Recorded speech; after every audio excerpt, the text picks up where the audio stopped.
Hey guys, it's Colby here on Let's Finish the Fight, your main hub for the latest Halo news. To kick off the Let's Finish the Fight lore series, we're going to tie into a matter of current interest. With all the hype going around about the next installment of the Halo universe, I'm going to be discussing one of the most iconic elements of Halo Wars, the UNSC Spirit of Fire. I'll just say though, there is a lot to go over, so keep those heads on straight, Spartans.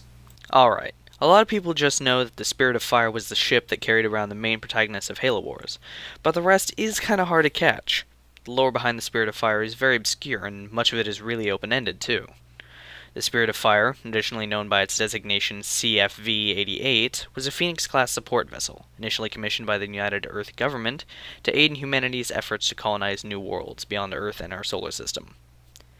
It was constructed in 2473, where it served as a colonization vessel like others of its design until 2520, where the newly prevalent UNSC, having disbanded and absorbed the former CMA military into its ranks, acquired the ship and refitted it as a wartime vessel with the intent to expand the UNSC's naval power for the war with the insurrectionists. Pre-conversion, the Spirit of Fire was led by a handful of different civilian captains, the last of whom was Captain Alexander. Captain Alexander retired from active duty in 2520 after having assisted in the colonization of Verent.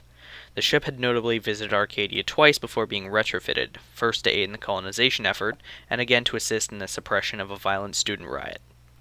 The Spirit of Fire is 2.5 kilometers long, with 8 engine units and a Shaw Fujikawa Translight slipspace drive. It is also coated in titanium A-class armor, making it a proper warship by UNSC standards.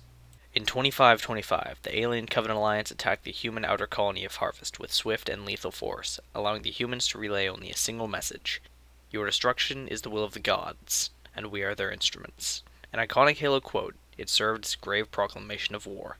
After failure to contact Harvest and the total loss of the colony, the UNSC prepared a number of naval groups in an attempt to repel the attack and reclaim the planet.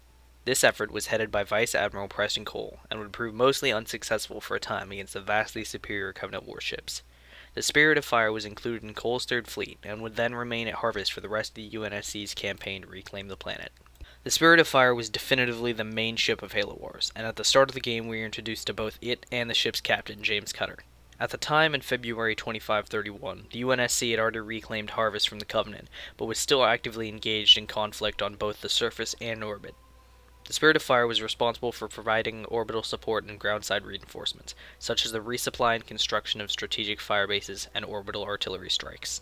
When UNSC forces, led by Sergeant John Forge, discovered a Forerunner relic in Covenant possession within Harvest's Arctic region, the Spirit of Fire was responsible for supplying the groundside effort to reclaim it from the enemy. After a successful raid from Alpha Base, Professor Ellen Anders discovered that the relic was a star chart. Anders traced the map to Arcadia, another colony world, and Cutter cleared a mission to Arcadia with Vice Admiral Cole. Upon arrival to Arcadia, the crew found that the planet was already under siege by the Covenant. Other human ships in orbit included the Belfast, the Armstrong, and the Pillar of Autumn, all of which had been heavily damaged or destroyed. The presence of Spartan IIs on the surface prompted Captain Cutter to clear intervention from the Spirit of Fire. Sergeant Forge and UNSC forces proceeded to assist in the evacuation of civilians in Arcadia City, one of the planet's major population zones. The UNSC forces then disabled a domed energy shield constructed by the Covenant to conceal their construction of a super scarab. The Arbiter Repa Marame abducted Professor Anders, causing the Spirit of Fire to pursue the fleeing Covenant. The Spirit of Fire exited slipspace in orbit above an artificial Forerunner world that had been overrun by a flood infestation. It's left unclear how intelligent the flood had become past the feral stage, but there is no indication in Halo Wars that the parasite had yet formed a gravemind. The Spirit of Fire gets caught in Shield World 0459's gravity well, and the fight gets taken to the interior of the Forerunner world. The human forces then rescue Professor Anders and discover a critical point of interest for the local Covenant forces. Not only were they being unusually led directly by the Prophet of Regret, one of their hierarchs, but the Shield World also housed a massive fleet of Forerunner dreadnoughts that the Covenant planned to reverse engineer into an unstoppable invasion fleet to defeat humanity.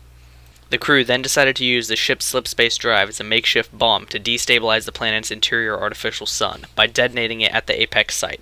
The plan succeeded, destroying the Shield World and its Forerunner fleet. However, this was not without great cost. Sergeant John Forge and many others died for the greater good of humanity's survival, and the Spirit of Fire was left without a slipspace drive or a way home, leaving the ship drifting throughout deep space with only a skeleton crew to run the ship while the rest went into cryosleep. In 2534, the UNSC changed the status of the Spirit of Fire from missing, officially declaring the ship lost with all hands. A memorial was held for the ship and the crew, although many families decided not to attend, believing that their loved ones were still alive somewhere. An interesting little bit of information is that when questioned about the loyalty of Captain Cutter, in light of circulating theories that the Spirit of Fire had been acquired by insurrectionist forces, his wife physically assaulted the reporter who asked her the question. In Halo escalations, the Spirit of Fire was said to be captured in a Covenant Remnant-controlled space, though this was revealed to be a false story, meant to be a trap by Daniel Clayton for Admiral Terrence Hood. This was made clear when the UNSC Infinity dispatched to rescue the Spirit of Fire, and found no sign of it at the location. However, still in deep space, the Spirit of Fire was boarded by a flood infection form, despite precautions enacted by the crew's chief medical officer.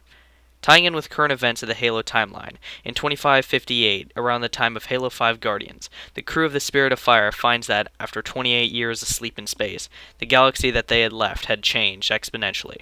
Above Installation 00, the same arc that had been visited in Halo 3 and the novel Halo Hunters in the Dark. While investigating the finding, the crew discovers an antagonistic Covenant Remnant force, known as the Banished.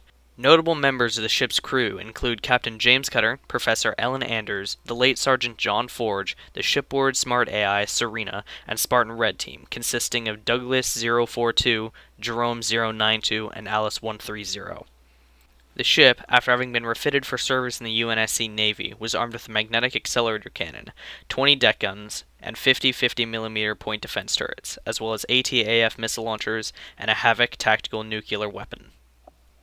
The ship contained a crew of 11,000 personnel and carried all varieties of UNSC vehicles, from Pelican dropships and AV-14 Hornet attack aircraft to M808B Scorpion main battle tanks and vehicular support gremlins. The Spirit of Fire is capable of housing facilities and resources meant to construct small fire bases during ground operations, and can service repairs for allied UNSC ships as well. This video has been quite the mouthful, so I'll wrap it up with one last bit. The Spirit of Fire has its own theme of the same name in the Halo Wars original soundtrack that plays in the opening cinematic and main menu.